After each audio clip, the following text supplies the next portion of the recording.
கொடியை தூக்கி கொண்டிருந்த நபர்களை சுட்டிக்காட்டி எதிர்க்கட்சித் தலைவர் திரு எடப்பாடி பழனிசாமி தமிழ்நாட்டினுடைய முதலமைச்சர் திமுகவினுடைய தலைவரை நோக்கி அறைகூவல் விட்டிருக்கிறார். ஒரு பலமான கூட்டணியை அதிமுக அமைக்கப் போகிறது, கொடி பறக்கிறது பாருங்கள் என்றெல்லாம் கூறியிருக்கிறார். கரூர் அசம்பாவிதத்திற்கு பிறகு அரசியல் ரீதியான காய் நகர்த்தல்கள் தமிழ்நாட்டினுடைய அரசியல் களத்தில் உருவாகி இருக்கிறதா? அண்ணா திராவிட முன்னேற்ற கழகம் தாவேகாவுடன் கூட்டணி அமைப்பதற்கான முயற்சியில் இறங்கி இருக்கிறதா என்பது பற்றி பேச இருக்கிறது இந்த அமர்வு. குறிப்பாக கரூர் அசம்பாவிதம் கூட்டணி கணக்குகளை மாற்ற தொடங்கி இருக்கிறதா என்பது பற்றியும் பேச இருக்கிறது. 4 விருந்தினர்கள் பங்கேற்கிறார்கள். அண்ணா திராவிட முன்னேற்ற கழகத்தின் செய்தி தொடர்பாளர் வழக்கறிஞர் சசிரேகா பங்கேற்கிறார். திராவிட முன்னேற்ற கழகத்தினுடைய செய்தி தொடர்பாளர் திரு சைதை சாதிக், மூத்த பத்திரிகையாளர் திரு நக்கீரன் பிரகாஷ், பாரதிய ஜனதா கட்சி சார்பில் வழக்கறிஞர் தூத்துக்குடி செல்வம். 4 வரை வரவேற்று நிகழ்ச்சிக்கு போகலாம். 4 பேர் வணக்கம். பிரகாஷ், நேற்று நீங்கள் பார்த்துருப்பீங்கன்னு நினைக்கிறேன். அதிமுக ஒரு பெரிய இயக்கம், ஏடிஎம்கே ஒரு பெரிய பார்ட்டி. அந்த பெரிய பார்ட்டியினுடைய ஒரு ஜெனரல் செக்ரட்டரி அந்த கட்சிக்கிட்ட கூட்டணி சேருவதற்கு பல பேர் காத்து கொண்டிருந்த காலம் இருந்தது. இன்னும் தேர்தலில் ஒரு முறை கூட போட்டியிடலை, ஒரு தேர்தலில் கூட போட்டியிடலை, அங்கீகரிக்கப்பட்ட கட்சி கிடையாது. அந்த கட்சியோட கொடி பறக்கிறத பாருங்க அப்படின்னு சொல்லி அவர் பேசியிருக்கிறார். எனக்கு அது ரொம்ப புதிதாக இருந்தது. ஏடிஎம்கேல அப்படி நான் பார்த்தது கிடையாது. அப்படியான காய் நகர்த்தல்களில் ஏடிஎம்கே இறங்கியிருக்கா ஏதாவது? ஃபஸ்ட்டு கரூர் சம்பவம் கூட்டணி கணக்குகளை மாற்றுகிறதா அப்படின்றதே ஒரு பெரிய கேள்விக்குறி. ஓகே, ஒரு சம்பவம் இப்போ மகாமகம் சம்பவம் எந்த கூட்டணி கணக்கையும் மாற்றலை. சரி, கும்பமேளா சம்பவமும் எந்த கூட்டணி கணக்குகளையும் மாற்றலை. ரைட்டுங்களா? ஒரு மாசக்கர் அதில் பல பேர் சாவது அரசியலில் கூட்டணி கணக்கை மாற்றுமா அப்படின்றத ஒரு பெரிய கேள்விக்குறி. ஆனால் அன்னைக்கு இருந்த சூழலும் இன்னைக்கு இருக்கிற சூழலும் வேற இல்லைண்ணே. இன்னைக்கு ஒரு பெரிய கருத்துருவாக்கம் மேற்கொள்ளப்படுகிறது இல்லை? ஒரு பெரிய கருத்துருவாக்கம். இதை வச்சு இனி நான் உங்களுக்கு ஓட்டு போட மாட்டேன் அப்படின்னு சொல்றது, நீ ஏன் இப்படி பண்ணிட்டு ஓடிட்டேங்கிறது ஒரு பெரிய கருத்துருவாக்கம் நடக்கிறது இல்லை? மக்கள்கிட்ட இது ஒரு பெரிய ரியாக்ஷனை ஏற்படுத்துது இல்லை? மக்கள்கிட்டேருந்து ரியாக்ஷன் அப்படின்றது நீங்கள் கேள்வியாக வச்சிங்கன்னா அந்த ரியாக்ஷன் ஒன்றும் இல்லை அப்படின்றதான் கரூரில் பாதிக்கப்பட்டவர்கள்கிட்ட விஜய் பேசின பேச்சில் வெளிப்பட்டது. ஒன்றும் பெரிய ரியாக்ஷன்ஸ்லாம் ஒன்றும் வரல. விஜய்க்கு எதிராகவும் ஒன்றும் வரல. மக்கள் தங்களுடைய சோகத்தையும் இயலாமையும் இப்படி ஆயிடுச்சுங்க அப்படின்னு தான். ஒரு குழந்தைகிட்ட மட்டும் நீங்கள் ஏன் குழந்தைங்கள கூப்பிட்டு வந்தீங்க, எங்கே உங்களை பார்க்க தானங்க கூப்பிட்டு வந்தோம், நீங்களே இப்படி கேள்வி கேட்டால் எப்படி அப்படின்ற மாதிரி ஒரு ரியாக்ஷன் வந்தது. ரைட்டுங்களா? அஃப்கோர்ஸ் அந்த ரியாக்ஷன் எதுவும் வெளியில் வரல.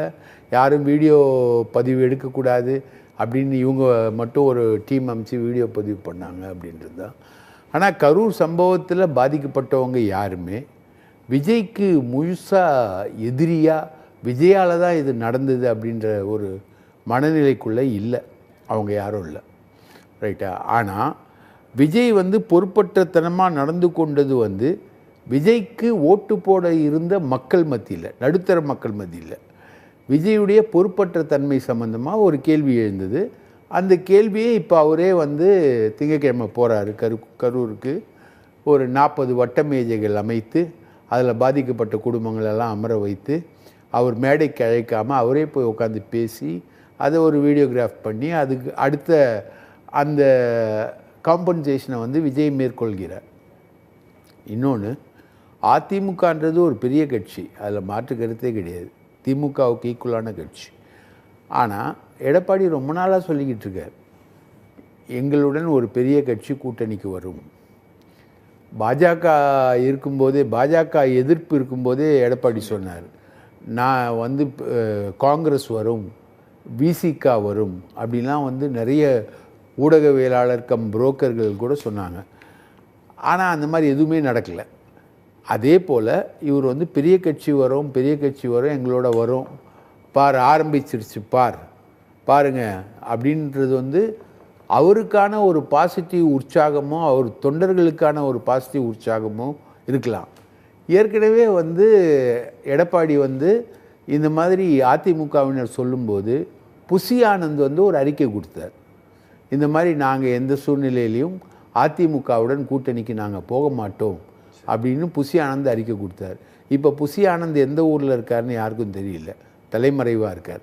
அதனால் அவரோட அறிக்கை என்பது வரல.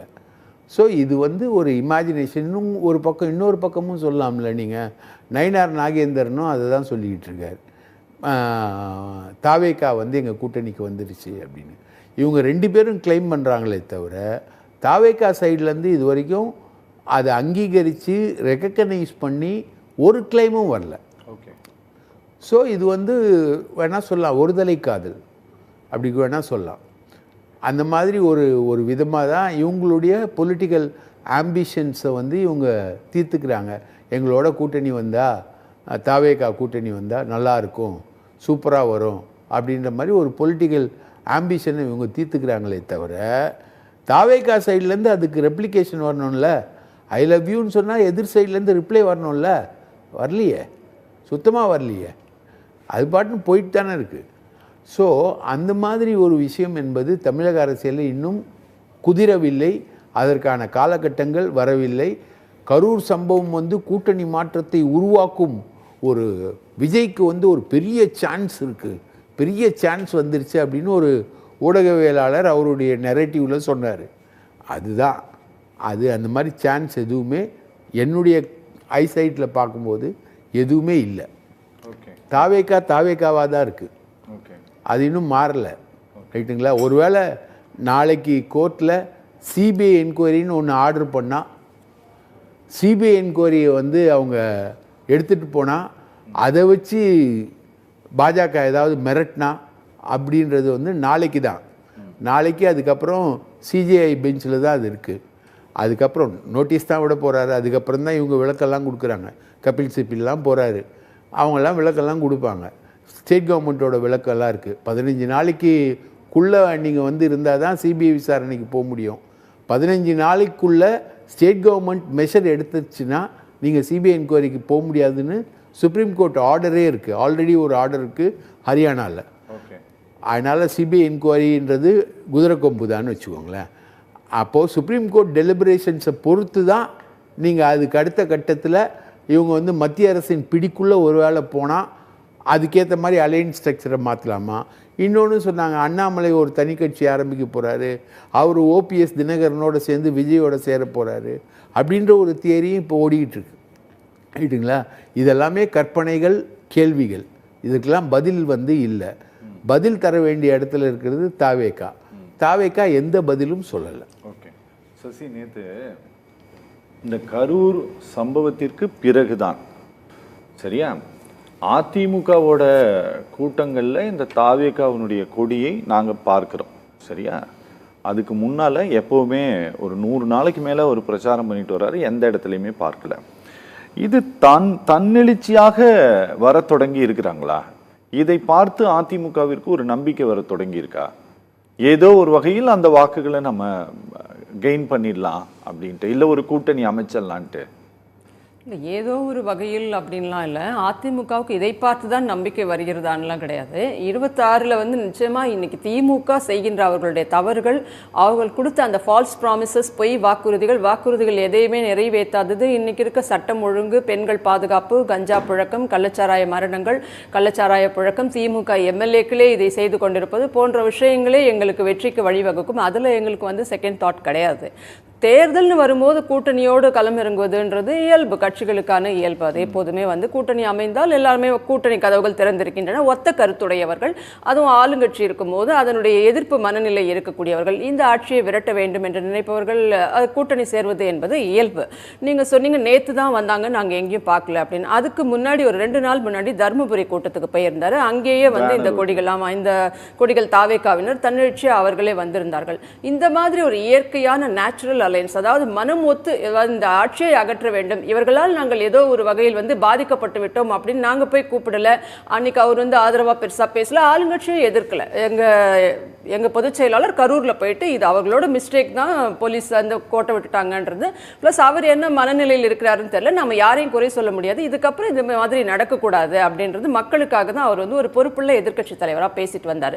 நாம வந்து கூட்டணிக்கு வாங்க அப்படின்ற மாதிரி அவர் கண்மூடித்தனமான ஆதரவோ தாவேக்காவுக்கு அந்த மாதிரிலாம் எதுவும் பண்ணல. ஆனால் அவர்கள் அதை விரும்புகிறார்கள்ன்றத தெள்ள தெளிவா இவங்க சொன்னாங்க. அவங்க தலைவர் தாவேக்கா தொண்டர்கள் அவங்க எதுவுமே பேசல, அவங்க தலைவர் எதுவும் பேசல இது வரைக்கும். அவர் இன்னும் அதுல இருந்தே ஆறுதல் சொல்ல போகல, அதுல இருந்து நான் பார்த்துட்டு வரேன், எனக்கு பர்மிஷன் கிடைக்கட்டும்னு தான் சொல்லிட்டு இருக்காரு. இந்த சூழ்நிலையில் அவர் என்ன பேசுவாரு அப்படின்னு எதிர்பார்க்கறது நமக்கு தேவையில்லாதது. மீடியாக்களுக்கே இன்னும் ஒன்றும் தெரியல அவர் என்ன பண்ண போறாரு. இன்னும் அப்பாலஜிஸ் கூட அவர் போடல, ஏதோ வீடியோ காலில் பேசினாரு அப்படின்னு சொல்றாங்க. அப்படி இருக்கும்போது கூட்டணிக்கெல்லாம் அவர்கிட்ட எங்களுக்கு நாங்க அந்த இடத்துல இல்லை. பிரதான எதிர்க்கட்சி கூட்டணியே இல்லாமல் பாராளுமன்ற தேர்தலையும் சந்தித்து 40 வெற்றி பெற்றவர்கள், ஆட்சி அமைத்தவர்கள் கூட்டணியே இல்லாம. ஆமா, நாங்க வந்து எப்ப பழம் நழுவி பாலில் விழுமான்னு நாமினேஷனுக்கு முன்னாடி வரைக்கும் காத்திருந்தவங்க கிடையாது. சிபிஐ விட்டு மிரட்டும் போது கீழ் ஃப்ளோர்ல உட்காந்துட்டு நாங்க 63 சீட்டு 63 நாயன்மார்கள் மாதிரி கொடுத்துருக்கிறோம்னு சொல்றவங்க கிடையாது. இந்த திமுகவோடு கூட்டணி வைத்தால் என்னை கல்லறை கூட மன்னிக்காதுன்னு சொல்றவங்க கூட இணக்கமான கூட்டணின்னு சொல்ல மாட்டோம். தமிழ் உணர்வுள்ள யாரும் இவர்களோடு கூட்டணி வைக்க மாட்டார்கள் சொன்னவங்களை வச்சுட்டு இன்னைக்கு நாங்க கொள்கை கூட்டணி, இணக்கமான கூட்டணி, எந்த காலத்திலும் எங்களை பிரிக்க முடியாதுன்னு அதை பத்தி பேச வேண்டிய அவசியமே இல்லைங்க. எங்களை பொறுத்தவரை நாங்க தெளிவா சொல்லியிருக்கோம், கூட்டணி இல்லாமலே நின்றவர்கள். அப்படியே கூட்டணி வைத்தாலும் எங்களுடையது கொள்கை கூட்டணி கிடையாது, தேர்தல் கூட்டணி தான். we are very clear always whether it might be parliament election or assembly election. எப்போதுமே எங்களுடையது உள்ளாட்சி தேர்தல் சொல்லவே தேவையில்லை, அதுல கூட்டணிகளுக்கு இடமே கிடையாது. லோக்கலோட சப்போர்ட் வச்சு அவங்க வெற்றி பெறுவாங்கன்றது. அப்படி இருக்கும்போது எங்களுக்கு கொள்கையெல்லாம் கிடையாது, எங்களுக்கு தேர்தல் கூட்டணி அவ்வளவுதான். எதிர்க்கட்சியை ஒடுக்குவேன். இந்த நேரத்தில் இந்த சூழ்நிலையில் இந்த மக்கள் விரோத திமுகவை வீட்டுக்கு அனுப்புவதற்கு யார் யாரெல்லாம் வருகிறார்களோ அவர்களோடு நாங்கள் கூட்டணி அமைப்போம், ஒத்த கருத்துடையவர்களோடு கூட்டணி அமைப்போம்ன்றது தான் எங்களுடைய ஸ்டேட்மெண்ட்டாக இருக்குது அட் பிரசன்ட் இந்த ஆஸ் ஆன் டேட், இந்த நிமிஷம் வரைக்கும். அப்படி இருக்கும்போது அவர்கள் தன்னாலேயே வந்து அவர்கள் அந்த தாவேக்காவை கொடி வைத்துக் கொண்டு வருகிறார்கள்னா அப்போ எங்களுடைய கொள்கைகள் பிடித்திருக்கிறது, இந்த ஆட்சியை விரட்ட வேண்டும் என்று அவர்கள் நினைக்கிறார்கள். தொண்டர்களின் முடிவு தான். 2011 பாருங்க, விஜயகாந்த் அவர்கள் இருந்தார். அப்போ அம்மாவே அசம்பிளி பதிவு பண்றாங்க. இந்த விஜயகாந்த் அவர்கள் வந்து அதுக்கப்புறம் ஒரு ஆப்போசிட்டா போயிட்டு தேவையற்ற சமிக்ஞைகள்லாம் அசம்பிளியில எதிர்க்கட்சி தலைவராக எங்களால் உட்காந்துட்டு ஒரு சமயம் கொடுக்கும்போது அம்மா சொல்றாங்க, அப்பவே நான் விரும்பவில்லை, ஆனால் எங்கள் தொண்டர்கள் கேட்டார்கள், எங்கள் நிர்வாகிகள் சொன்னார்கள், அதன் அடிப்படையில் நான் கூட்டணி வைத்தேன். That is past. ஏன்னா அரசியல் நிரந்தர எதிரியும் கிடையாது, நிரந்தர நண்பனும் கிடையாது. நீங்க உடனே இப்ப நீங்க கூட்டணியில் இருக்கீங்களே அப்படின்ற கேள்வி உங்களுக்கு வரும். அதுக்காக நான் சொல்றேன் சசி, என்னன்னா நீங்க கரூர்ல ரொம்ப ஒரு பொறுப்புள்ள எதிர்கட்சி தலைவராக திரு இபிஎஸ் பேசினாருன்னு சொல்றீங்க, நிஜம், நாங்கள் இல்லைன்னு சொல்ல. ஒரு 100, 120, 140 தொகுதிக்கு மேல போயிட்டாருன்னு நினைக்கிறேன், இல்லையா? ஆமாம், 168 தொகுதிக்கு மேல பிரச்சாரம் பண்ணிட்டு வர்றாரு. ஆனா நேற்று அவர் பேசும்போது நீங்க வந்து பாத்தீங்கன்னா, அதிமுக கொடி பறக்கும் போது உங்களுக்கு கிடைக்கிற உற்சாகத்தை விட இந்த தாவேகா கொடி பறக்கும் போது அவ்வளோ உற்சாகம் அடைகிறாரா உங்க கட்சியினுடைய பொதுச் செயலாளர்? ஏன்னா நேத்து அவர் சொன்ன டோனு, பக்கத்துல இருந்தவங்க எல்லாம் சிரிச்சது அது அப்படிதான் இருந்ததுன்னு. உங்க கொடி பறக்கிறத விட தாவேகா கொடி பறக்கிறத பார்த்து உங்களுக்கு அவ்வளோ கொண்டாட்டமா இருக்கான்னு உங்களுடைய? நாங்கள் எந்தவித அழைப்பும் விடுக்கல, கூட்டணி பேச்சுவார்த்தையெல்லாம் எதுவும் நடக்கல, அதுக்கான நேரமும் இப்போ இல்லை. இன்னும் நமக்கு 5 மாசம் 6 மாசம் இருக்கு. நான் சொன்ன மாதிரி பழம் நழுவி பாலில் விழுமா நாளைக்குன்னா இன்னைக்கு வரைக்கும் வெயிட் பண்ண கட்சிகள்லாம் இருக்கு. அப்படி எந்த சூழ்நிலையுமே இல்லாத போது ஒரு தொண்டர்களே அதை முடிவு செய்கிறார்கள்ன்ற போது அது வந்து நல்ல விஷயம் தானே. அதுக்கு உற்சாகத்துக்கு மெஷர்மெண்ட்லாம் எதுவும் கிடையாது. நீங்க எப்படி அவர் நேற்று என்னைக்கும் இல்லாம அப்படி இருந்தாரு அப்படின்லாம் சொல்ல முடியாது. பக்கத்தில் இருக்கிறவங்க திமுகவை வந்து அவங்களை கிரிட்டிசைஸ் பண்ணி பேசும்போது கூட தான் சிரிக்கிறாங்க. எங்கள் 2ஆம் கட்ட தலைவர்கள் பாத்துறீங்களா ஒரு தடவை? பாருங்களேன், நான் பார்க்காம வந்திருப்பேன். எங்க கட்சியோட தலைவர், எங்க கட்சி தலைவர் வந்து லைவ் பண்ணிட்டு இருக்காரு, பிரச்சாரம் போயிருக்காரு 170 தொகுதிகள் கிட்ட. அதெல்லாம் நான் பார்த்துட்டு தான் இருக்கேன். நீங்க வேணா ஒன் மோர் டைம் கன்ஃபார்ம் பண்ணிக்கோங்க, எனக்கு ஒன்றும் அதுல பிரச்சனை இல்லை. உற்சாகம் அடையல, உற்சாகம் இல்ல. ஒரு எங்களுக்கு என்னன்னா, ஒரு பார்ட்டியினுடைய ஜெனரல் செக்ரட்டரியா இன்னொரு கட்சியினுடைய கொடி பறக்கிறத பார்த்துட்டு பாருங்க கொடி பறக்குதுன்னு சொல்றத நாங்க எங்கேயும் இதுவரை கேட்டது கிடையாது. இதுதான் ஃபர்ஸ்ட் டைம். ஒரு கட்சியின் தலைவர் இன்னொரு கட்சியோட, அதுவும் எலெக்ஷன்ல கூட நிக்காத ஒரு கட்சியினுடைய கொடி பறக்கிறத பார்த்துட்டு இவ்வளவு உற்சாகம் அடைந்ததை நாங்க பார்த்தது இல்லை. அதனாலதான் கேட்கிறேன். இல்ல, நீங்க என்னங்க பண்றீங்க? நெரேட்டிவ் என்னங்க செட் பண்ணிட்டு இருக்கீங்க? இன்னைக்கு புதிய தலைமுறை முடக்கம்லாம் எதனாலங்க வருது? உங்களை எதிர்த்து ஒரு செய்தி போட்டா உடனடியா நீங்க சேனல்ல அரசு கேபிள்ல இருந்து எல்லாத்தையும் தூக்கிடுவீங்க நீங்க. அப்ப என்ன பண்றீங்க நீங்க? முடக்கத்தை பத்தி பேச வேணாம், ஏன்னா நாங்க நிறைய பாதிக்கப்பட்டிருக்கோம். எல்லாருமே தான் பாதிக்கப்பட்டிருக்கீங்க. அது இல்ல, போன ஆட்சி காலத்துல ரொம்ப பாதிக்கப்பட்டிருக்கோம். எந்த நாள்னு ஒண்ணு இருக்குல்ல, நாங்க வந்து இந்த அளவு பிரஷரை யாருக்குமே கொடுத்தது கிடையாது. அது நீங்க சேனல் அதிபர்களையும் கேளுங்க, வேலை செய்யறவங்களையும் கேளுங்க. நீங்க இந்த மாதிரி இதுக்குள்ள நாங்க என்னைக்குமே தலையிட்டது கிடையாது. ஆட்சி இருக்கும்போது அதிமுக ஆட்சி இஸ் பெட்டர்னு தான் எப்பவுமே சொல்லுவாங்க எல்லாருமே. அவர்கள் சினிமா துறையில நாங்க தலையிட்டது கிடையாது, மீடியால தலையிட்டது கிடையாது, தொழிலதிபர்கள் விஷயத்துல நாங்க தலையிட மாட்டோம். இங்க இவர் சொல்றாரு, நான் ஏதோ நரேட்டிவ் செட் பண்றேன்னு உங்களுக்கு தோணுதா? இல்ல, இப்ப சொல்லல, நான் ஜெனரலா நான் சொல்றேன். நீங்க என்ன பண்ணிட்டு இருக்கீங்க? 2019ல இருந்து உங்களுக்கு கூட்டணி இருக்கிறதா? உங்கள் கட்சிக்கு வந்து கூட்டணிக்கு யாரும் வரமாட்டார்கள், எங்களுடைய கூட்டணியை பாருங்க, கூட்டணியை பாருங்க, கூட்டணி பத்தி தானே பேசிட்டு இருக்காரு முதலமைச்சர் இன்ன வரைக்கும். அவருக்கு தான் அதுல சந்தேகம் இருக்கு, இவர்கள் இருப்பார்களா இருக்க மாட்டார்களா. அது அவர் சொல்றதுல என்ன தப்பு இருக்கு? கூட்டணிக்கு ஒத்த கருத்துடையவர்கள் திமுகவை வீட்டுக்கு அனுப்ப வேண்டும் என்று நினைப்பவர்கள் வாருங்கள்னும் போது அது நாங்க கேட்காம ஒருத்தர் வராங்க, ஒரு தொண்டர்களே அதை வந்து முடிவு பண்றாங்கன்னும் போது அது நல்ல விஷயம் தானே, அது சந்தோஷப்பட வேண்டிய விஷயம் தானே. அதுல என்ன நமக்கு மாற்று கருத்து? ஏதாவது ஒரு வகையில் திரு எடப்பாடி பழனிசாமியினுடைய நேற்றைய ஸ்பீச் இருக்கு இல்லையா, நாங்க ஒரு பலமான அதிமுக அமைக்க போகும் கூட்டணி தான் பலமான கூட்டணியாக இருக்கும் அப்படின்ட்டு அவர் சொன்னது, அந்த கூட்டத்தில் தானாக விருப்பப்பட்டு டிவிகேவை சேர்ந்த தொண்டர்கள் கலந்துக்கிறாங்க அப்படின்ட்டு இவர்கள் சொல்வது, இதை டிஎம்கே எப்படி பார்க்கணும்? இல்லை, அதிமுக நீங்கள் நான் அதிமுகன்னு சொல்கிறேன். அதிமுக ஒரு 50 ஆண்டு காலம் கடந்திருக்கிறது தமிழ்நாடு அரசியல் களத்தில். 30 வருஷம் ஆட்சி பொறுப்பில் இருந்திருக்கிறாங்க. ஒரு தவிர்க்க முடியாத தலைவராக மறைந்த புரட்சி நடிகர் எம்ஜிஆர் அவர்களும் மறைந்த முதலமைச்சர் ஜெயலலிதா அவர்களும் பலமாக இருந்த கட்சி. எங்களுக்கு கொள்கை ரீதியாக அல்ல, தேர்தல் களத்தில் எதிரியாக இருந்த கட்சி.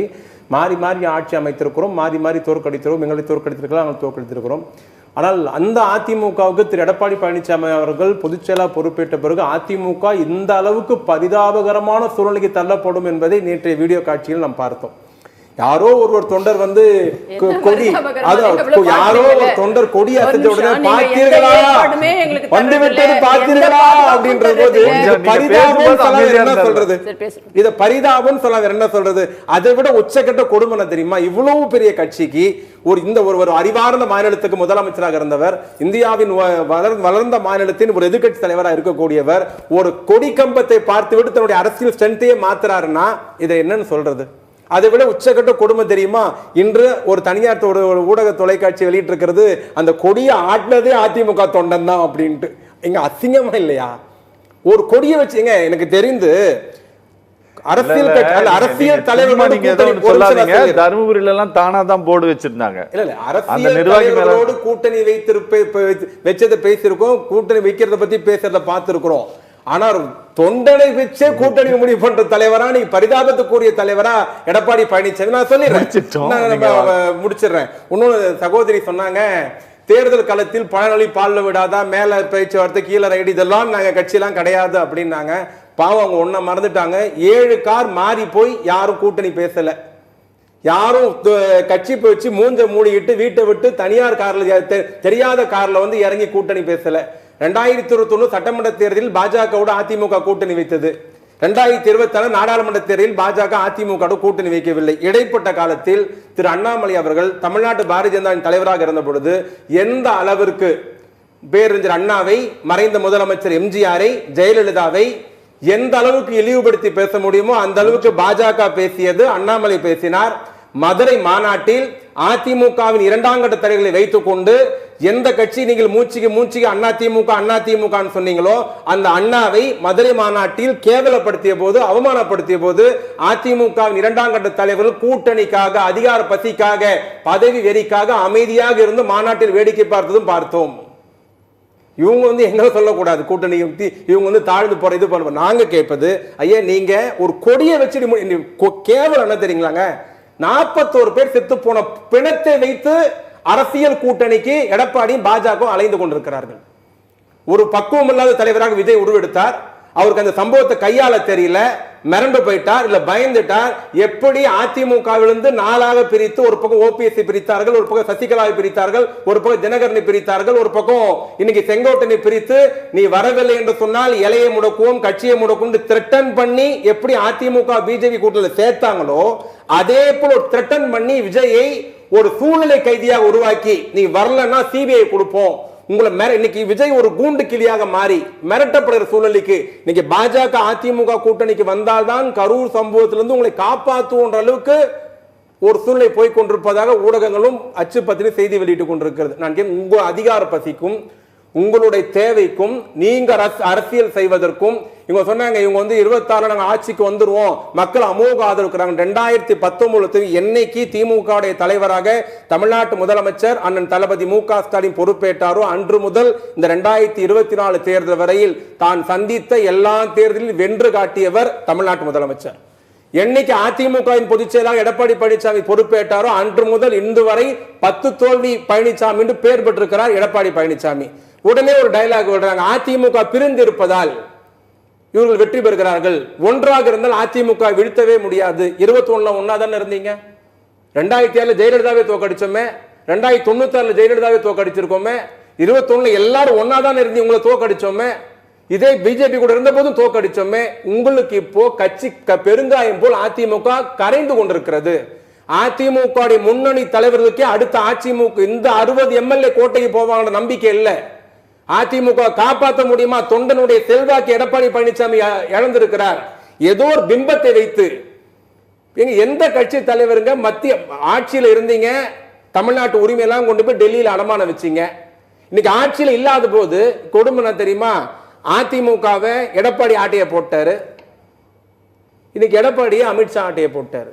இன்னைக்கு அமித்ஷாவுடைய பேச்சு நான் இன்னும் சொல்ற கூட்டணி இவர் பேசுறதுலாம் இல்ல, ஒரு படத்துல சொல்லுவா நீங்க எல்லாம் சொல்லாதீங்க உங்க கடை ஓனர் சொல்லிட்டோன்னு, அந்த மாதிரி இவர் பேசலாம் பேச்சா எடப்பாடி பழனிசாமியை பக்கத்தில் வைத்துக் கொண்டு தேசிய ஜனநாயக கூட்டணி ஆட்சியை பிடிக்கும் அப்படின்னு தான் திரு அமித்ஷா சொன்னாரே தவிர அதிமுக கூட்டணி ஆட்சியை பிடிக்கும்னு சொல்லல. பக்கத்துல தான் எடப்பாடி பழனிசாமி உட்கார்ந்து இருந்தார், மைக் இருந்தது, உடனே குறுக்கிட்டு சொல்லியிருக்கலாமே. அதிமுகவை சார்ந்தவர் தான் முதலமைச்சர் 3 முறை சொல்லி இருக்கிறார்.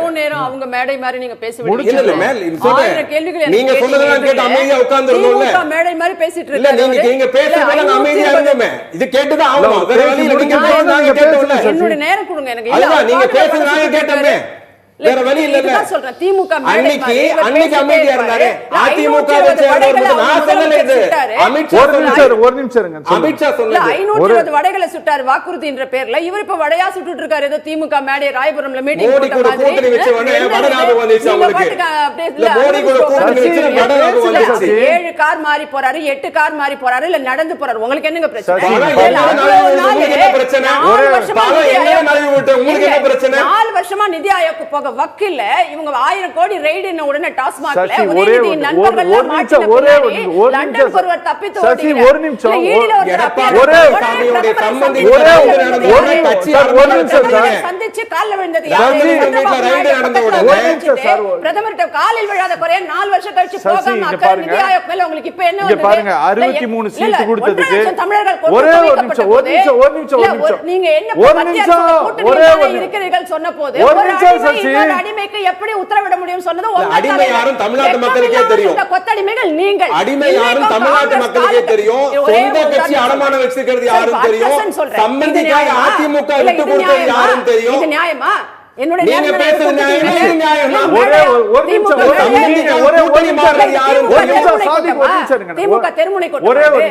இருங்க. நீங்க சார் நீங்க பாருங்க, நீங்க பழம் நழுவி பாலில் விழும்னு காத்திருந்தாங்க. நீங்க 63 சீட்டு கொடுத்தது 63 நாயன்மார்களுக்கு கொடுத்தது போல நீங்களும் பேசுனீங்க. நான் விட்டனா இல்லையா? ஆனா அவங்க பேசும்போது மட்டும் அவங்க தலைவர் கொடுத்த ஸ்டேட்மென்ட் எங்க தலைவர் பேசும்போது மட்டும் மோடிகளை அடக்கி வச்சிருக்காங்க. தேசிய ஜனநாயக கூட்டணியினுடைய அதுதான் சொன்னார் அமித்ஷா சொன்னார். எடப்பாடி அவர்கள் தலைமையில் தான் தமிழ்நாட்டு கூட்டணி. இது இப்போ தமிழ்நாட்டு தலைவர் போய் சொல்லிட்டு உட்கார்ந்துட்டு இருக்காரு. அது அவங்க சொன்னது. இருங்க சரி, அதெல்லாம் விடாதீங்க, அத பாருங்க. இருங்க, இப்போ ராஜீவ் காந்தி விஜய் அவர்களோட பேசினார் சொல்றாரு. வெக்கம் இல்லாம அந்த கூட்டணியில தொடர்ந்துட்டு இருக்கீங்க, பயம் இல்லாம. ராகுல் காந்தி ஆமா விஜய் கூட பேசினார்னு சொன்னாங்க, இன்னமும் உட்கார்ந்துட்டு இருக்கீங்க. இவர் திருமாவளவன் கேட்கிறாரு ஆதவ அர்ஜுனா மீது ஏன் வழக்கு தொடவில்லை, விஜய் வண்டியை ஏன் சீஸ் பண்ணல, விஜய் மேல ஏன் வழக்கு போடல, உங்களுக்கு பயமானு கேட்கிறார். வெக்கமா இல்ல? இன்னமும் எங்களுடைய கூட்டணி இணக்கமான கூட்டணி இருக்கீங்க. சண்முகம் டெய்லி காரி துப்பாத குறையாக ஒரு விஷயத்துக்கும் பேசிட்டே இருக்காரு. நீங்க 12 மணி நேரம் வேலையை உயர்த்தினதுல இருந்து சாம்சங் பிரச்சனையில இருந்து கள்ளச்சாராயம் வரைக்கும் எல்லாத்துக்கும் பேசிட்டு இருக்காரு. வெக்கம் இல்லாம இது இணக்கமான கூட்டணி சொல்லிட்டு உங்களுக்கு அசிங்கமா இல்ல? உங்களுடைய சாதனைகளை வச்சு கிடையாது. சாதனைகளை வச்சு நாங்க ஜெயிப்போம் சொல்ல மோடி சொன்னார் என்ஆர்சி ஓட்டு போடல. திராவிட அரசியல் மோடி சொன்னார் என்ஆர்சி ஓட்டு போடல. நாங்க ஜெயிப்போம் சொல்ல வக்கிருங்க உங்களுக்கு. மோடி சொன்னார் சிஏ ஓட்டு போடல. மோடி சொன்னார் ஒரே நாடு ஒரே கார்டு ஆதரிக்கல. மோடி சொன்னார் உதய மின் திட்டம் கொண்டு வரல. மோடி சொன்னார் காஷ்மீர் 370 ஆதரிக்கல. மோடி சொன்னார் இஸ்லாமியர்கள் பழிவாங்கல. ஜெயிப்போம் சொல்ல துப்பு இருக்கா இவர்களுக்கு? இன்னும் கூட கூட்டணி இணக்கமான கூட்டணி சொல்லிட்டு இருக்கீங்க. நாங்க கூட்டணி இதே திருமாவளவன் கெஞ்சி கூப்பிடலையா? இதே திருமாவளவன் கெஞ்சி கூப்பிடலையா? எங்கள் தலைவர்களை இதே காங்கிரஸ் கூப்பிடலையா? விரட்டி அடித்தவர்கள் பார்லிமெண்ட் எலெக்ஷன்ல வெற்றி வாய்ப்பு இருந்து கூட பிஜேபி கூட்டணி விரட்டி அடித்தவர்கள். இன்னைக்கு அந்த அண்ணாமலை மாதிரி போன்றவர்கள் இங்க அடங்காத மாநிலத்துல ஆடக்கூடாது. எங்கள் தலைவர்களை பேசக்கூடாது. கூட்டணி தேவையில்லை உதவி உங்களுக்கு. அண்ணாமலையோட பொசிஷன் இன்னைக்கு என்ன? யார் தலைவர்? பேசுறாரு காங்கிரஸ் தலைவர் மாத்த வழி. அண்ணாமலை நீங்க தான் மாத்துறீங்களா? இல்ல அவங்க மாத்திட்டாங்க. எங்களுக்கு இது தேவையில்லை. இந்த மாதிரி ஆள் ஒத்து வராது. இங்க வந்து தேவையற்ற பேச்சுக்களை பேசக்கூடாது. கூட்டணியை வச்சுக்கிட்டான்னு அவங்களே விசிறி அடிச்சாங்களா இல்லையா? சரி, நல்லது. செல்வம் சார் வணக்கம். கேட்டீங்களா? எதையுமே செய்ய துப்பு இல்ல, வழி இல்ல. இணக்கமான கூட்டணி கூட்டணி எவ்வளவு மறந்துட்டாலும் வாங்கி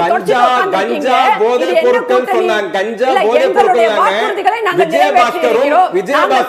கூட சொல்ல வழி இருக்கா? கூட நிற்போம் சொல்ல வழி இருக்கா சார்? முன்னாள் அமைச்சர் ரமணா, முன்னாள் அமைச்சர் விஜயபாஸ்கர், முன்னாள் காவல்துறை அதிகாரிகள், அதிமுக ஆட்சி உங்களுதுதானே? குக்கா யாருது? குக்கா யாருது? பொன்முடிக்கு 3 வருஷம் தீட்டின எதுவுமே இல்லாத அமைச்சராக இருந்தவர்கள் ஜெயில போய் உட்கார்ந்துட்டு 50 முறை பெயில் டிஸ்மிஸ் ஆன ஒரு அமைச்சரை வச்சிருக்காங்க. கோடு போட்டா ரோடு செந்தில் பாலாஜி சொல்றாரு. பெங்களூர் ஜெயில ஊத வச்சு போட்டாங்க. இல்ல இவர் கோடு போட்டா ரோடு போடுவாருன்னு சொன்னாரு. ஜெயலலிதா ஜெயில இருந்தாங்க. சசிகலா ஜெயில இருந்தாங்க.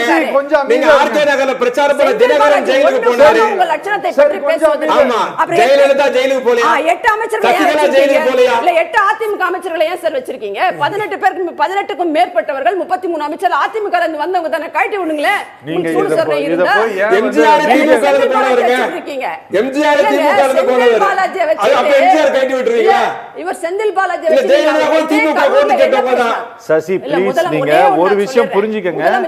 செந்தில் பாலாஜி மேல இருக்கக்கூடிய சார்ஜ் அதிமுக ஆட்சி காலத்தில் நடந்த முறைகேடு, ஊழல். அது சரி, ரைட். நாங்க ஆட்சிக்கு வந்தால் செந்தில் பாலாஜி சிறை செல்வான்னு சொன்னாரா? அவர் சொன்ன 520 வாக்குறுதிகளை நிறைவேற்றின ஒரே ஒரு வாக்குறுதி இந்த வாக்குறுதி தான். இவர் ஆட்சிக்கு வந்த பின்னாடி செந்தில் பாலாஜி சிறை சென்றார். செல்வமனே வணக்கம்.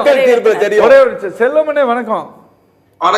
செல்வமனே, இந்த மூவ்ஸ் எல்லாம் நீங்க பாத்துட்டு இருப்பீங்க அப்படின்னு நினைக்கிறேன். ஏதோ ஒரு வகையில் பலமான கூட்டணி அமைப்பதற்கு விஜய் உள்ள இழுப்பதற்கான வேலை ஏதாவது நடந்துட்டு இருக்கா? அததான் சூசகமா சொல்லியிருக்காரா திரு இபிஎஸ்?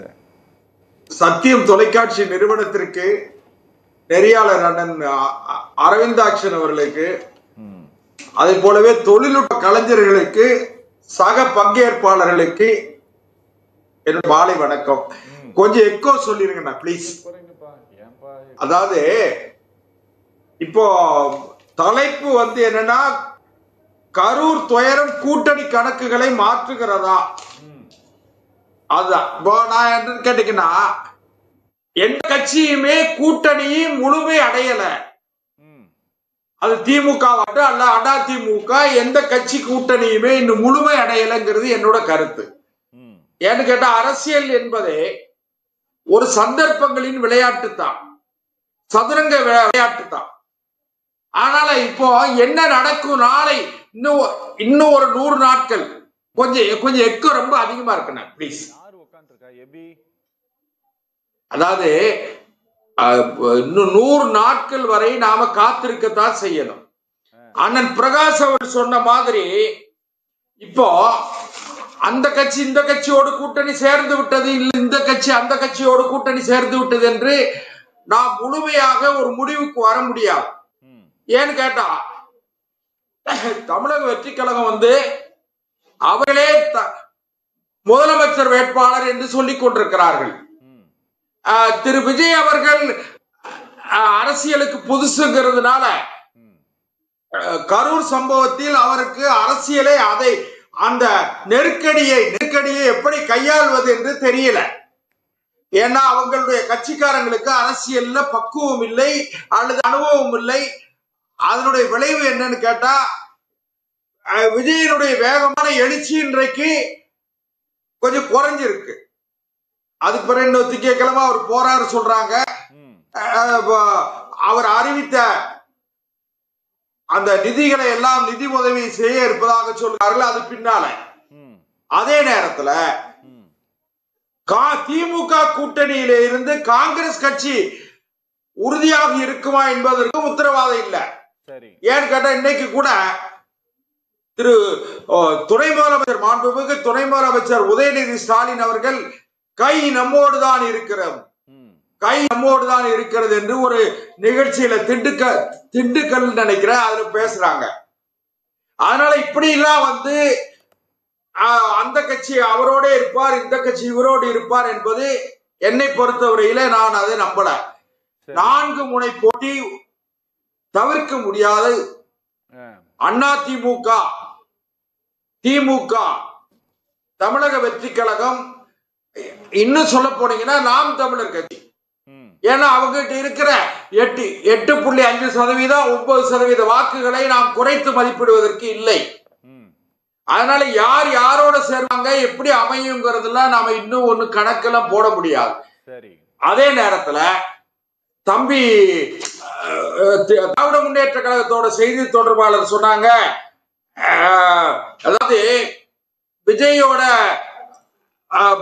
அந்த கொடியை பார்த்து அதிமுக பொதுச் செயலாளர் அப்படி பேசிட்டார் இப்படி பேசிட்டாரு சொல்லி, இதெல்லாம் ஒரு ஒரு பொருத்தமற்ற வாதம்ங்கிறதா என்னோட கருத்து. ஏன்னு கேட்டா 1972 மக்கள் திலகம் எம்ஜிஆர் கட்சி ஆரம்பிக்கும் போது எம்ஜிஆரோட வேற பெரிய கட்சிகள் எதுவும் சேரல. அன்றைக்கு இந்திய கம்யூனிஸ்ட் கட்சியினுடைய மாநில செயலாளராக இருந்த திரு கல்யாண சுந்தரம் அவங்க மட்டும்தான் ஒன்னா இருந்தாங்க. அவரே பாலதண்டாயுதம் இந்த மாதிரி அவங்கதான் ஒன்னா இருந்தாங்க. அதனால இவரு அதிமுக கூட்டத்தில் தாவேகா கொடி பறப்பதை அவர் ஒரு மகிழ்ச்சியை வெளிப்படுத்துறாரு. அதையே குறை சொல்வதற்கு இல்லை. கடந்த காலங்கள்ல ஏதோ அதிமுக பிஜேபியோட அடிமைங்கிற மாதிரி தம்பி சாதிக்கு சொன்னாங்க. அதை நான் அடியோடு மறுக்க. ஏன்னு கேட்டீங்கன்னா 1977 மிசா என்கிற கொடுங்கோல் சட்டம் இந்த நாட்டில் அறிமுகப்படுத்தப்பட்டு 75 அறிமுகப்படுத்தப்பட்டு 77 அந்த சட்டம் நீக்கப்பட்டுச்சு. 75 அறிமுகப்படுத்தப்பட்ட மிசாவில் 543 திமுக முன்னணி தலைவர்கள் மிக கடுமையாக பாதிக்கப்பட்டார்கள். அதுல முன்னாள் மேயர், நாடாளுமன்ற மாநிலங்களவை உறுப்பினர் சிட்டிபாபு அடித்து கொல்லப்பட்டார். ஆனால் 2.5 வருடத்தில் டாக்டர் கலைஞர் அவர்கள் 1980 நேருவின் மகளே வருக, நிலையான ஆட்சி தருகன்னு சொல்லி காங்கிரஸோடு கூட்டணி வைத்தார்கள். அதனால வெற்றி தோல்வி என்பதும் அரசியலில் நிரந்தர நண்பர்களும் இல்லை, நிரந்தர எதிரியும் இல்லை. இது டாக்டர் கலைஞருடைய வசனம் தான், அவருடைய பொன்மொழிதான். மாற்றான் தோட்டத்து மல்லிகைக்கு மனம் உண்டு, இது அண்ணா சொன்னதுதான். நடந்தவை நடந்தவையாக இருக்கட்டும், நடப்பவை நல்லவையாக இருக்கட்டும், இது கலைஞர் சொன்னதுதான். அதனால நீங்க இப்ப இந்த கட்சி அதுக்கு விதிவிலக்கு, அந்த கட்சி இது விதிவிலக்கு அப்படிலாம் கிடையாது. கொள்கை, லட்சியம், சித்தாந்தங்கள் மாத்திரமே அரசியல் கட்சியை வழிநடத்துதான் கேட்டா கிடையாது. சந்தர்ப்பங்களும் அந்த தற்கால அரசியல் சூழ்நிலை, தட்பவெப்ப நிலை, இதுதான் ஒரு அரசியல் கட்சியை அடுத்த கட்டத்தை நோக்கி நகர்த்துகிறது.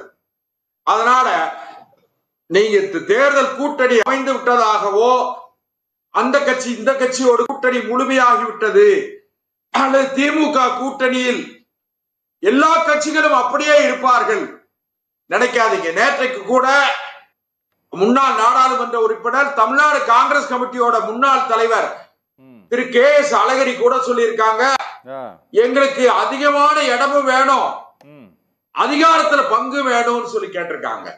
அதனால என்ன வேண்டாம் நடக்கும், பொறுத்து இருந்தா பார்க்கணும். ஓகே, நான் பேசலாம். ஒரு சின்ன பிரேக் அப்புறமேட்டு நேரிலே ஒரு சிறிய இடைவேளைக்கு பின் சத்தியம் சாத்தியமே தொடரும். After admitting, we are very glad that we admitted her here because My daughter, though she is not very high studious girl, we wanted her to be an all-round development, and it has worked out well. எங்களுடைய support என்னைக்கும் உங்களுக்கு உண்டு. அது எங்க குழந்தைங்க. நாங்க எப்பவுமே bring your children அப்படின்லாம் எந்த மெசேஜுமே நாங்க போடுறதில்ல. நாங்க அவர் அப்படிங்கிற வேர்ட் தான் யூஸ் பண்ணுவோம். அப்படி இருக்கிறதுக்கு தான் நாங்க ஆசைப்படுறோம். Olive Tree Group of Schools, CBSE. Admission open for 2025 to 26 for pre-KG to grade 6 and grade 11. To enroll, contact 755000112.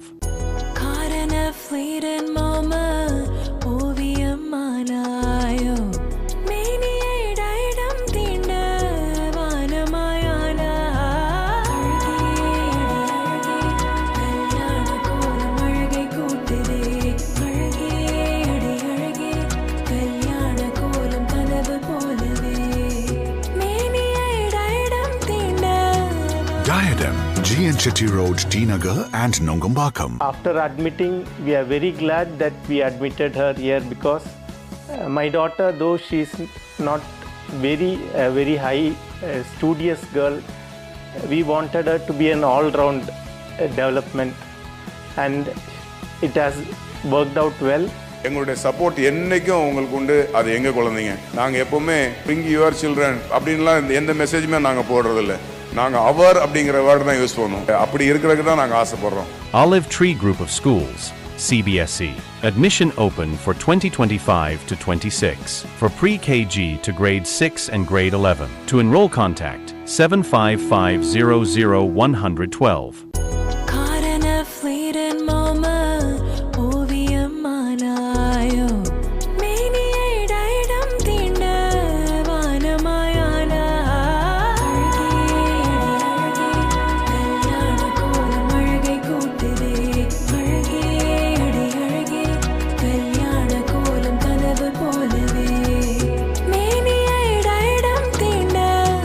Diadem, G.N. Chetty Road, T Nagar and Nongambakam. After admitting, we are very glad that we admitted her here because my daughter, though she is not very high studious girl, we wanted her to be an all-round development, and it has worked out well.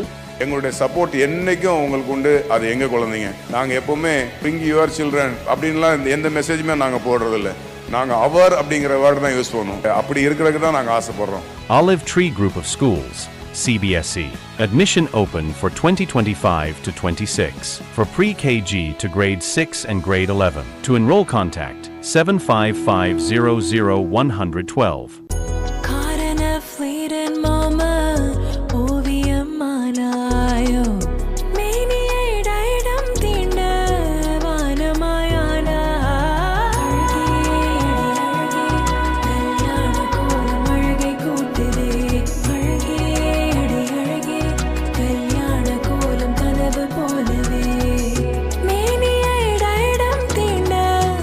Diadem, G.N. Chetty Road, T Nagar and Nongambakam. After admitting, we are very glad that we admitted her here because my daughter, though she is not very high studious girl, we wanted her to be an all-round development, and it has worked out well.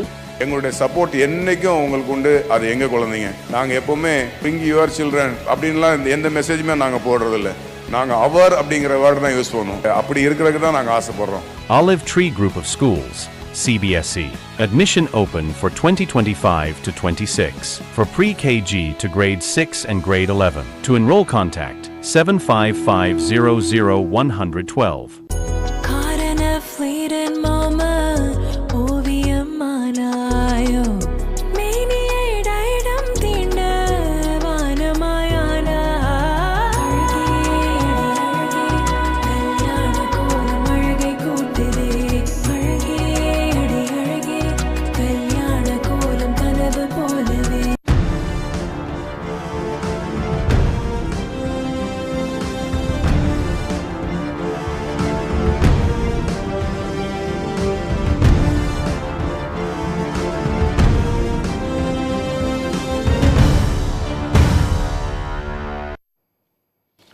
நேரிலே சத்தியம் சாத்தியம் தொடர்கிறது பிரகாஷனை இந்த Karur stampede இஷ்யூவை வச்சுக்கிட்டே ஏதாவது ஒரு அரசியல் ஆதாயம் அடைவதற்கு போராடலாம் முயற்சி பண்ணிட்டு இருக்காரு அப்படின்னு சொல்லிட்டு திமுக எல்லாரும் பேசுறாங்க. சிஎம் முறை பேசியிருக்காங்க திரு எடப்பாடி பழனிசாமி.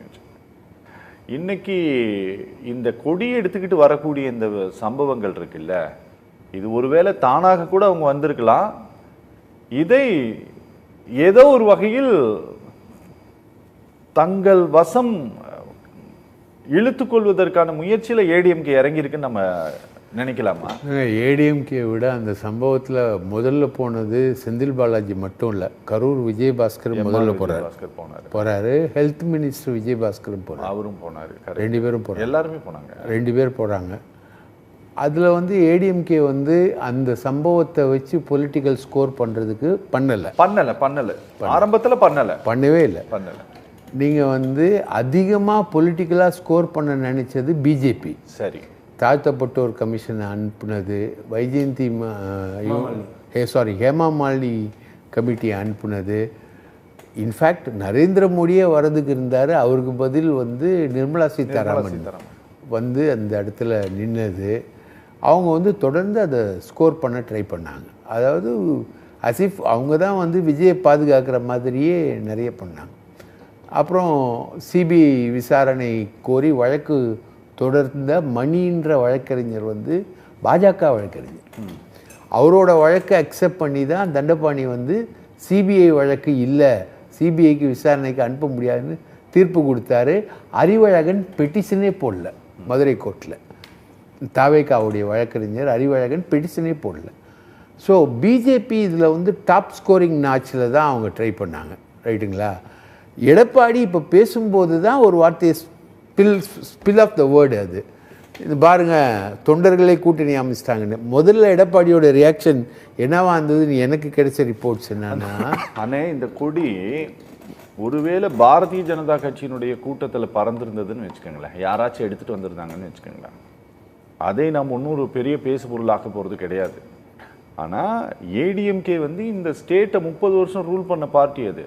இன்னைக்கு ஒரு பெரிய இயக்கத்தினுடைய ஜெனரல் செக்ரட்டரி அவர் வந்து இந்த கொடியை பார்த்து உற்சாகம் அடைகிறாராங்கிறது தான் நமக்கு பெரிய ஆச்சரியமா இது வந்து 2வது கூட்டங்க. ஏற்கனவே தர்மபுரியில பேனரே வச்சிருந்தாங்க. கரெக்ட், தர்மபுரியில பேனரே வச்சிருந்தாங்க. தாவேகாவும் அதிமுகவும் அப்படின்னு ஒரு பேனரே வச்சிருந்தாங்க.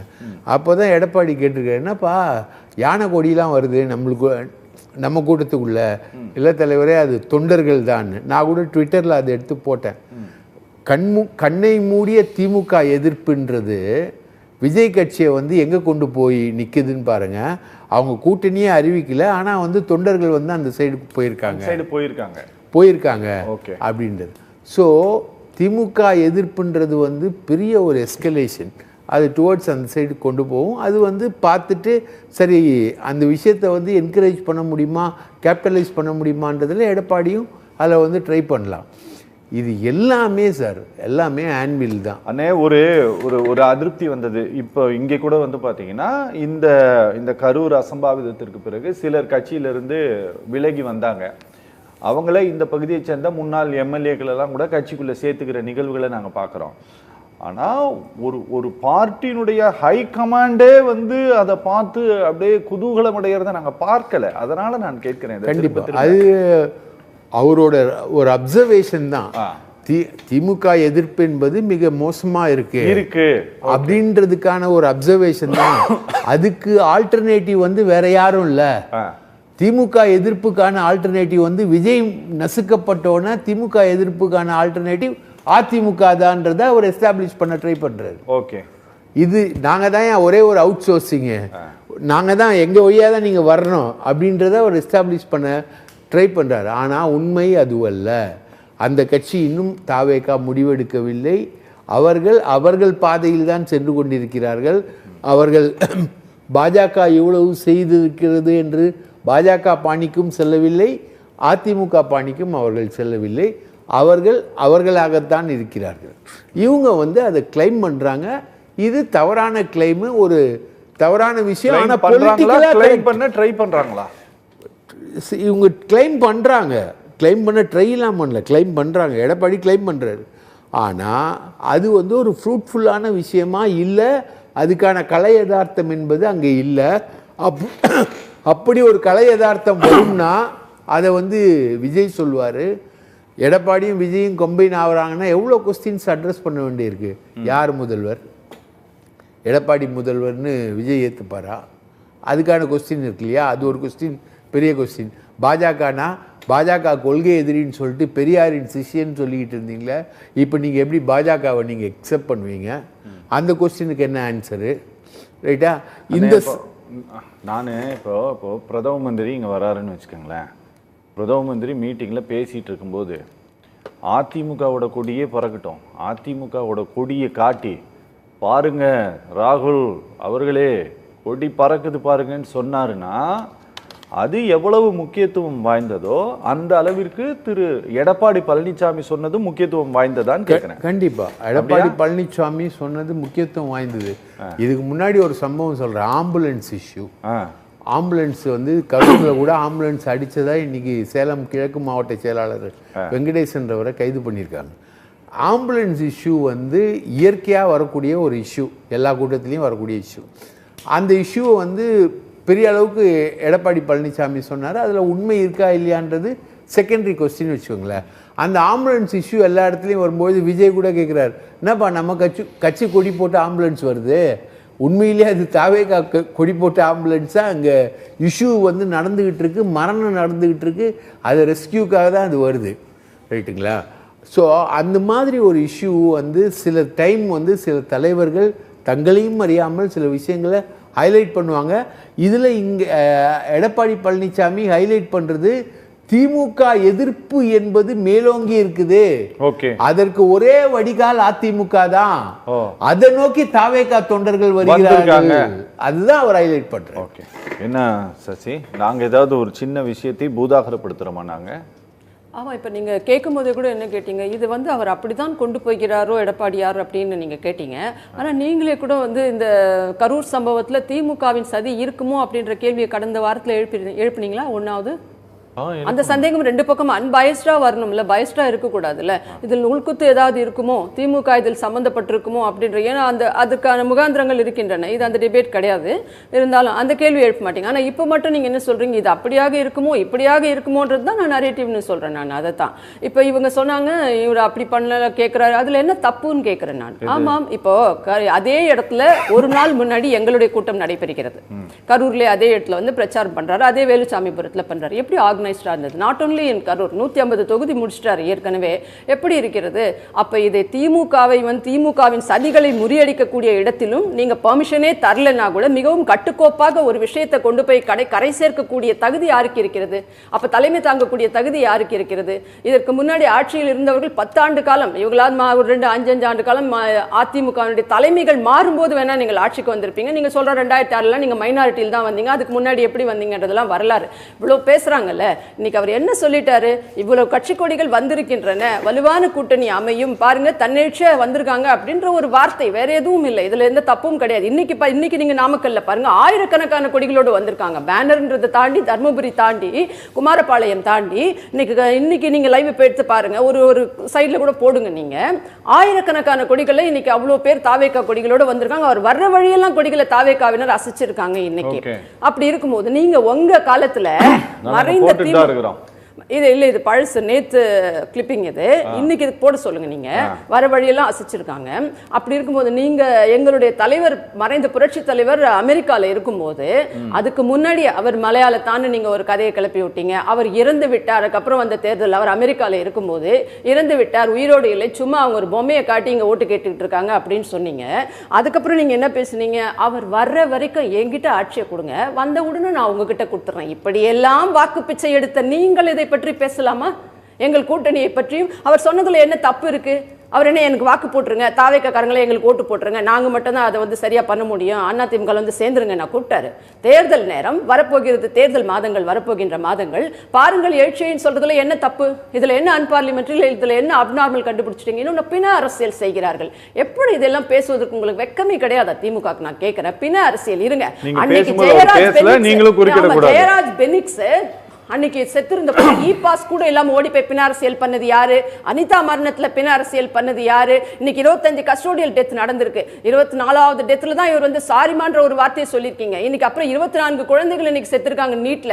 ஏன் இப்பெல்லாம் போக வேண்டியது தானே? ஏன் கள்ளக்குறிச்சியில் அவ்வளவு பேர் செத்தாங்க, அங்கெல்லாம் போக முடியாதவர் இங்கே என்ன இவருக்கு ஓடி போய்? எடப்பாடி பழனிசாமி அவர்கள் காலையில் நான் போறேன் அப்படின்னு நைட்டு 10 மணிக்கு கோயம்புத்தூர் ஏர்போர்ட்ல இறங்கி சொன்ன பின்னாடி உடனே நைட்டா ஓடுறாரு. உடனே அங்க 41 பிணங்களையும் அப்படியே நீங்க போஸ்ட்மார்ட்டம் பண்ணி எங்க இருக்கிறவங்களை கூட்டிட்டு வந்து கொடுத்து அந்த பாதிக்கப்பட்டவர்களே சொல்றாங்க. கரூர்ல பாதிக்கப்பட்டவர்கள் உங்ககிட்ட என்ன சொல்லி இந்த பாடியை கொடுத்தாங்க? எதுவும் சொல்லலைங்க, அப்படியே கொடுத்துட்டாங்க. எதுக்காக நீங்க அவசரமா போஸ்ட்மார்ட்டம் பண்ணி அதை டிஸ்போஸ் பண்ண பாத்தீங்க? நீங்க 1008 குறைகள் இருக்கின்றன. இதுல பின்னாடி நிச்சயமாக சதி இருக்கின்றது. நாங்கள் ஆட்சிக்கு வந்தால் சிபிஐ என்கொயரி நிச்சயமாக இதற்கு வழங்கப்படும், இல்ல மறு விசாரணை நடத்தப்படும், ஏதோ ஒரு வகையில் சொல்றேன். இது தாவேகா தொண்டர்களுக்கு ஒரு நம்பிக்கையை ஏற்படுத்தி இருக்கிறது. இது என்ன தவறு? நாங்கள் அவர்களை அழைப்பதில் இல்ல, அவர்களை அழைப்பாம நியாயம் தானே வேணும் யாருக்குமே. ஆனால் இதுதான் சரியான கட்சி, இவர்களால் தான் இதை செய்ய முடியும்னு நம்புறதுல குவைட் ஆப்போசிட் பார்ட்டி கிட்ட, டேலண்டட் அண்ட் அந்த மாதிரி டாமினேட்டட் பார்ட்டி கிட்ட இதை எதிர்பார்ப்பதில் என்ன தவறு? தொண்டர்கள் மனநிலை அதுவாகத்தானே இருக்கும். இதுக்கு எதுக்கு பிச்சை எடுக்கிறீங்க?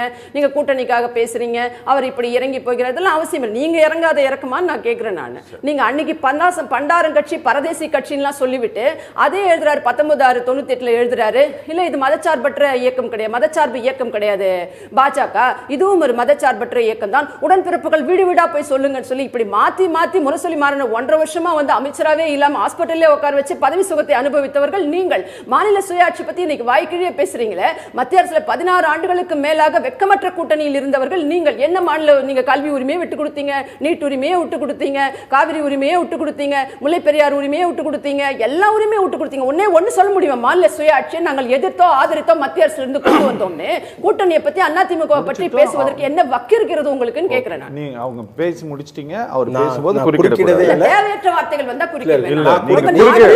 நீங்க பேசும்போது நீங்க பேசும்போது அவர் பேசல, நீங்களும் பேசக்கூடாது. நீங்களும் பேசாதீங்க. முதலில் பிண அரசியல் நடத்தியது தேர்தலை எப்படி வேணாலும் அணுகலாம் என்பதை தாயில்லா பிள்ளைக்கு ஒரு ஓட்டு, வாயில்லா பிள்ளைக்கு ஒரு ஓட்டுன்னு கேவலமாக ஓட்டு கேட்ட கட்சி அதிமுக 84. அது 1991 நான் சொல்றேங்க, நீங்க பேசுற தலையில 91 ஸ்ரீபெரும்புத்தூரில் முன்னாள் பிரதமர் ராஜீவ்காந்தி விடுதலை புலிகளால் படுகொலை செய்யப்பட்ட பிறகு திமுக தான் கொலை செய்திருந்து மேடைக்கு மேடை கொலை பழியை திமுக மீது போட்டு பிண அரசியல் பண்ணது அதிமுக தான். இது நாங்க பின்ன அரசியல் எங்களுக்கு நாங்க பண்ண வேண்டிய அவசியம் இல்ல, அது இங்க சித்தாந்தமும் கிடையாது. ரெண்டாவது ஒண்ணு சொன்னீங்க, மத்தியில இருந்தீங்க, மாநில சுயாட்சி பேச வேண்டியதானே, காவிரி உரிமை பிரச்சனை பேச வேண்டியது, முல்லை பெரியார் எம்ஜிஆர் அவர்கள் முதலமைச்சராக இருந்த போதுதான் 154 அடி இருந்த முல்லை பெரியார் அணை 134 குறைக்கப்பட்டது. நீங்கள் தான் எம்ஜிஆர் முதலமைச்சராக இருந்த போதுதான். நான் ஆதாரப்பூர்வமா சொல்றேன், எம்எல்ஏ வழக்கு போடுங்க. இருங்க சார், ஏன் அவசர பதறீங்க? குறுக்கிடவே இல்லையே. 89 விபி சிங் பிரதமராக இருந்த பொழுது காவேரி நடுவர் மன்றத்தை கலைஞர் தமிழ்நாடு சட்டமன்ற தீர்மானம் நிறைவேற்றி அனைத்து கட்சி குழுப்பை பிரதமரை சந்திக்க அழைத்த போது வரமாட்டேன் மருத்துவர் ஜெயலலிதா, நாடாளுமன்ற உறுப்பினரை அனுப்பாமல் தக்க வைத்தவரும் ஜெயலலிதா தான். காவேரியில் தஞ்சை டெல்டா மக்களுக்கு பச்சை துரோகம் செய்தது ஜெயலலிதா. வாஜ்பாய் பிரதமர் அதிமுக ஆதரவு கொடுத்து காவேரி கண்காணிப்பு ஆணையம் அமைக்கப்படுகிறது. கலைஞர் முதலமைச்சர் 9 மணி நேரம் பேசி காவேரி கண்காணிப்பு ஆணையம் அமைக்கிறாங்க. அதிமுக ஆதரவு கொடுத்து வாஜ்பாய் பிரதமர், ஜெயலலிதா அறிக்கை விட்டார் இது பல்லாத ஆணையன்ட்டு. ஆதரவு கொடுத்தது யார்? அந்த ஆட்சிக்கு ஜெயலலிதா. கலைஞர் முதலமைச்சர், ஆணையம் அமைக்கப்பட்டது கண்காணிப்பு ஆணையம், அது பல்லில்லாத. காவேரி பிரச்சனையில் இன்னொரு வெளிப்படையா சொல்லட்டுமா, வரலாறு தெரியாம பேசிட்டு இருக்காங்க. எம்ஜிஆர் முதல் முறை முதலமைச்சர் பொறுப்பேற்று தமிழ்நாடு சட்டமன்றத்தில் கவர்னர் உரைக்கு நன்றி தெரிவிக்கிற தீர்மானத்தில் எம்ஜிஆர் பேசுகிற பொழுது அவருடைய முதல் பதில் உரையில் முன்னாள் முதலமைச்சர், மறைந்த முதலமைச்சர் எம்ஜிஆர் பேசுகிற போது சொன்னார், காவேரி பிரச்சனையில் கடந்த கால திமுக அரசு, என் அருமை நண்பர் அரசு எந்த கொள்கையை பின்பற்றியதோ அதே கொள்கையை என்னுடைய அரசு பின்பற்றும். படிச்சு தெரிஞ்சுக்கங்க. நாங்க காவிரி துரோகம் பண்ண போறோம்? முல்லை பெரியார் என்னாச்சு? இன்னொன்று பச்சை பொய்யை திரும்ப சொன்ன உண்மையாயிடும். கச்சத்தீவை விட்டு கொடுத்துட்டீங்க எங்களுக்கு, அப்புறம் நீங்க ஆட்சிக்கு வந்தீங்க. எம்ஜிஆர் 10 வருஷம் முதலமைச்சர், ஜெயலலிதா 15 வருஷம் முதலமைச்சர், நீங்க ஆதரவு கொடுத்து வாஜ்பாய் பிரதமரா இருந்தார். நீங்க இப்ப 39 MP ஆதரவு கொடுத்து ஜனாதிபதி ஓட்டு போட்டீங்க, துணை ஜனாதிபதி ஓட்டு போட்டீங்க. கச்சத்தீவு பேச வேண்டியது தானே? கச்சத்தீவு பட்டா யாருடைய ஆட்சியில் கை மாறிடுச்சு? யார் இப்ப கலெக்டர்? தமிழ்நாட்டுடைய மொத்த உரிமைகளும் ஒவ்வொரு கட்டத்திலும் விட்டு கொடுக்கிற போதெல்லாம் அதிமுக தான் ஆட்சியில் இருந்தது. அடுத்த செய்தி, ஐயா பாஜகவை சேர்ந்த ஒருத்தர் பேசினார், 75 எமர்ஜென்சியில பாதிக்கப்பட்ட அதே திமுக 80 கூட்டணி வைக்கலையா? நேருவின் மகளே வருக நிலையான ஆட்சி தருகன்னு சொல்லலையா? இதெல்லாம் அரசியல்ல சாதாரணம் தானேன்ட்டு நேருவின் மகளே வருக நிலையான ஆட்சி தருகன்ட்டு சென்னை கடற்கரை கூட்டத்தில் கலைஞர் பேசினார். ஆனா அதே கடற்கரை கூட்டத்தில் நடந்த சம்பவங்களுக்கு எனக்கு தெரியாமல் நடந்து விட்டது, நான் வருத்தம் தெரிவிக்கிறேன் என்று இந்தியாவோட இரும்பு மங்கை கலைஞரை உட்கார வைத்துட்டு பேசினார். இது வரலாறு. ஆனால் பாஜக அதிமுக கூட்டணி சேர்ந்திருக்கிறது. மதுரை மாநாட்டில் பெரியாரி அண்ணாவை நாங்கள் தெரியாமல் இழிவுபடுத்தி விட்டு அவங்க மன்னிப்பு கேட்டாங்களா? சிட்டி பாபு, சென்னை மாநகரத்தினுடைய மேயரா இருந்த சிட்டி பாபு அவர் அடிச்சு கொல்லப்பட்டாரு. அவருக்கு என்ன நீதி? அதுதாங்க சொல்றோம். நான் தான் 18 கோடிக்கு சொன்னேன்.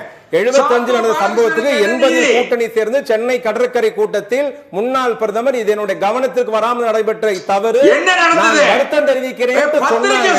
அந்த அரசியல் பாஜக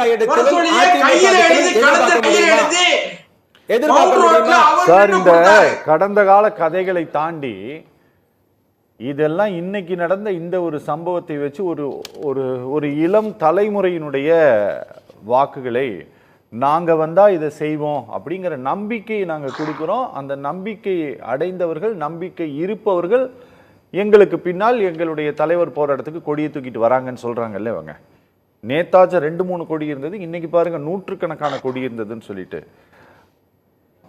அப்படி நம்பிக்கை கொடுத்துருக்க அதிமுக. அதிமுக முதலில் அவங்க தொண்டருக்கு நம்பிக்கை தரணும். அதிமுக முதலில் செங்கோட்டையனுக்கு நம்பிக்கை தரணும். அதிமுக முதலில் அதிமுக தலைமை அவங்க தொண்டர்களை தக்க வைத்துக் கொள்ளணும். நீங்க பேசுறதா உண்மை, நாம சொன்னது மட்டும் தான் போய் ஒரு முரசொலி மட்டும் படிச்சிட்டு இருந்தா இப்படி தான் பேசுவாங்க. நீங்க துக்ளக் படிக்கிறீங்க, நான் முரசொலி படிக்கிறேன், அவ்வளவுதான் வித்தியாசம். இல்ல இல்ல நாளிதழ் படிக்கிற பழக்கமே இல்லையா? இல்ல நீங்க துக்ளக் படிக்கிறீங்க, நான் வந்து முரசொலி படிக்கிறேன். ஏதோ கச்சத்தீவை நாங்க மீட்கலையா? தூக்கி கொடுத்துட்டு அன்னைக்கு கேஸ் போட்டு வச்சதே அம்மா வந்து பின்னாடி தான். கச்சத்தீவை நான் வந்து அசெம்பிளிலே எம்ஜிஆர் வந்து என்ன பண்ணாருங்க? கொடுத்த 3 வருஷம் எம்ஜிஆர் வந்தாரு. சத்தியவாணி முத்து மத்திய அமைச்சர் ஆக்குனீங்களே, இப்ப பாருங்க முரளி தேசாய் ஆட்சியில பங்கு எடுத்தீங்களே. நாகரிகமா ஏன் பதற்றோம்? நீங்களும் மத்தியில இருந்தீங்க. வாஜ்பாய் அரசை ஏன் கவிழ்த்தீங்க? வாஜ்பாய் அரசை ஏன் கவிழ்த்தீங்க? அது சொல்லுங்க. 4 வருஷம் 13 மாசம் இருந்த வாஜ்பாய் அரசாங்கத்தை ஏன் கவிழ்த்தீங்க? 5 வருஷம் முழுசா ஆட்சியில இருந்தீங்களே. அரசு செலவுல என்ன பண்ணீங்கன்னு சொல்ல முடியுமா? செல்லுமனே ஏதோ சொல்ல விரும்புறீங்களா? அதாவது மாநில உரிமைகளை விட்டு கொடுத்ததில் பெரும்பகுதியான பங்கு திமுகவுக்கு தான் உண்டு. ஏன்னா கல்வி உரிமையை மாநில பட்டியலில் இருந்து மத்திய பட்டியலுக்கு மாற்றியது திமுக ஆட்சியில தான். கச்சத்தீவை மத்திய அரசு இலங்கைக்கு தாரை வார்த்து கொடுத்தது திமுக ஆட்சியில தான். நீட்டு கொண்டு வந்தது திமுக தான். அந்நிய நேரடி முதலீட்டுக்கு அனுமதி கொடுத்தது திமுக. அதனால திமுக மாநில உரிமைகளை பேசுவதற்கு எந்த தார்மீக உரிமையும் இல்லை. நீங்க அந்நிய நேரடி முதலீட்டை கொண்டு வந்தது, அதாவது கம்மியா இருந்ததெல்லாம் 100% மாத்தங்க பிஜேபி கவர்மெண்ட். திமுக ஆட்சி கலைக்கப்பட்டு எமர்ஜென்சி நடைமுறையில் இருந்த போதுதான் கல்வி மாநில பட்டியலிருந்து மத்திய பட்டியலுக்கு மாற்றப்பட்டது. அதற்கு பிறகு 77 இருந்து 87 வரைக்கும் எம்ஜிஆருடைய ஆட்சி தான் இருந்தது. ஓகேங்களா? 10 வருஷம் அவங்க தான் இருந்தாங்க, நாங்க கிடையாது. இன்னொரு நான் பேசுறேன். நீட் தேர்வு ஜெயலலிதா இருந்த வரைக்கும் நீட் வரல தமிழ்நாட்டுல. கல்லூரி கொண்டு வந்தாங்க, நீங்க ஒரு கல்லூரி கொண்டு வர முடிஞ்சதா? மாவட்டத்துக்கு ஒரு மருத்துவ கல்லூரி சட்டம் போட்டதே மேல காலேஜ் கொண்டு வர முடியாதுங்க. கவர்மெண்ட் மாத்திருச்சு ரூல். சட்டம் போட்டதே கலைஞர். இதுக்கு கலைஞர் தாங்க. இல்ல எய்ம்ஸ் கொண்டு வந்தல, நாங்க இங்க கொண்டு வந்தல மதுரைக்கு. எத்தனை முறை நீங்க அசெம்பிளியை நீங்க பாராளுமன்றத்தை எத்தனை முறை முடக்கி பாராளுமன்றத்தை எத்தனை முறை முடக்கி நீங்க 10 வருஷம் இருந்தாரா? 4 வருஷம் நீங்க பேசி முடிங்க.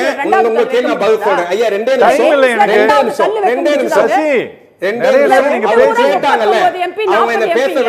பாராளுமன்றத்தை எத்தனை முறை நீங்க மாநில பிரச்சனைக்கு முடக்குனீங்க? எய்ம்ஸ்ல 2வது கல்லு வைக்க வழி இருக்காங்க இவங்களுக்கு. கூட்டணி வச்சிருக்கீங்கல்ல, அவங்க தான் வைக்கணும். பாதுகாக்கப்பட்ட வேளாண் பத்தி பேசுறீங்கல்ல, நீங்க தான் பேசணும். பாதுகாக்கப்பட்ட வேளாண் மண்டலம் கொண்டு வந்து இன்னைக்கு அதோட நிலைமை என்ன? கெயில் குழா பறிச்சிட்டு இருக்காங்க 4 வருஷமா, ஹைட்ரோ கார்பன் எடுத்துட்டு இருக்காங்க. அத பத்தி உங்களோட நிலைப்பாடு என்ன? ஒரு 4வது பாராளுமன்றத்தை முடக்கி இவர்கள் ஓட்டு போட்டு போய் பேசிட்டு இருக்காரு. ஒரு முரசொலியை மட்டும் படிச்சிட்டு இருந்தா இப்படி நான் துக்ளக் படிக்கிறதுல உங்கள மாதிரி முடிக்க போறேன். ஒரே நிமிஷம் நான் சொல்லிடுறேன்.